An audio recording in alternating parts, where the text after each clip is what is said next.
এদিকে এর আগে বেলা ১টার দিকে জাতীয় ঐক্যমত্য কমিশনের সহ সভাপতি আলী রিয়াজ জানিয়েছেন, জুলাই যোদ্ধাদের দাবি মেনে নিতে সরকার বদ্ধপরিকর।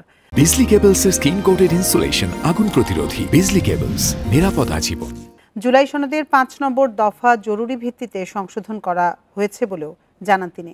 সংসদের দক্ষিণ প্লাজায় অবস্থান নেওয়া জুলাই যোদ্ধাদের এসব কথা জানিয়ে ওই এলাকা থেকে তাদের সরে যাওয়ার আহ্বানও জানিয়েছিলেন তিনি।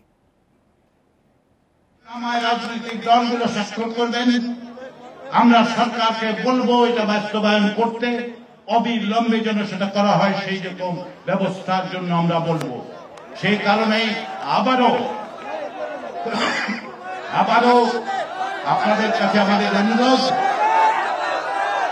আমরা কমিশন 31 অক্টোবর পর্যন্ত বহাল আছে, এইটি আজকে স্বাক্ষরিত হবে। এর পরেও এটাই শেষ কথা নয়, আমরা আছি। কমিশন সরকার অবশ্যই এই বিষয়ে যে সমস্ত ব্যবস্থা নেবে সেগুলোর দিকে আমরা নজর রাখবো।